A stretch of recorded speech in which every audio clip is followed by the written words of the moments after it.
I by far wasn't the most skilled, I didn't know the most algorithms, and I didn't have the most experience. Yet, I still managed to place top 10 at the largest Rubik's Cube competition in the world. In this video, I'll be breaking down my exact mindset that helped me advance to the final round and beat hundreds of other competitors. In the summer of 2023, the Rubik's Cube US Nationals was held, bringing in about 1,000 competitors from all over the world, which was the most competitors ever at the time. And going into this competition, my main event was 3x3 one hand. Now, my mindset leading up to the competition was simple.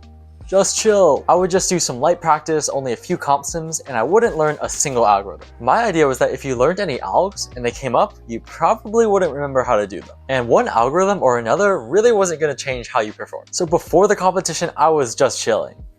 Chilling, if you will.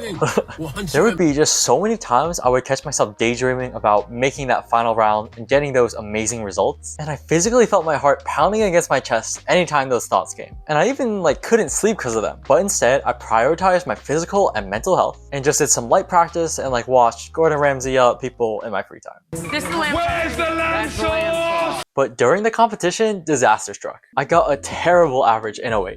I got 50th. Mind you that the top 20 makes the finals. And I actually felt sick to my stomach. I got really nervous that I would just get the same average in the semifinals the next day, which would just take me out of the finals. But what caused me to relax and compete amazingly the next day was this. I told myself, it's not that deep.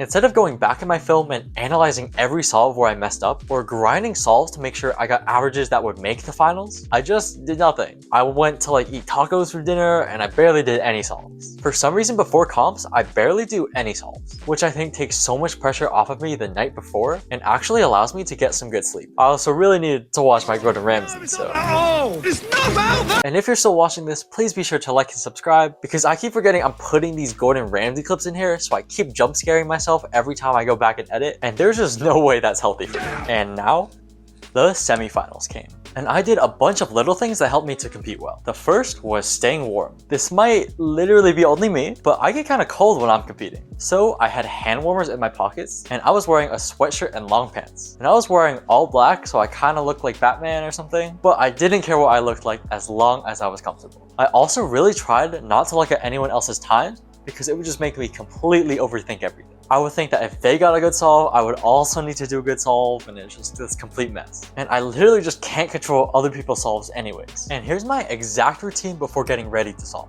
I would sit down, feel the hand warmers a little bit, and just do a little bit of OH practice by just drilling some OLLs and PLLs. But one thing I do that I don't think a lot of other people do is that I put my hand right next to the cube cover before saying I'm ready, so I can pick up the cube immediately and start inspecting. I don't want to lose any inspection time, and I can use some of that extra time to just calm down and take a couple deep breaths. Basically, my mindset came down to caring and not caring at the same time. I would care about each individual solve and inspecting well, but I didn't care how others did, and I told myself it's really not deep if I qualify or not. It's all just Rubik's Cubes, right? And I didn't even react to my OHPR single that I got because I was like, it's really not time to celebrate. I really need to get back to find out if Gordon Ramsay is really going to kick this guy out of the kitchen or not. And in the end, with this thinking, I was seeded 9th going into finals. And in the finals, I ended up getting 7th place with an 11.63 average and my second best official average ever. And it was actually due to a little bit of luck. Because I was in the finals for US Nationals, I knew I had no chance of winning, getting a podium or anything like that. And I was just happy to make the final. I warmed up like any other competition, and I then competed with no pressure at all. I was just there for fun. I was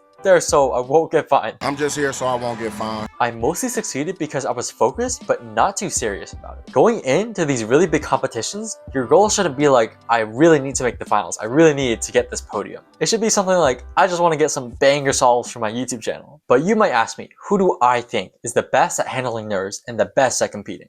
Well, they can speak for themselves. They know who they are. Who's the first nominee for the men? They can speak for themselves, but they know who they are. I ain't here for that.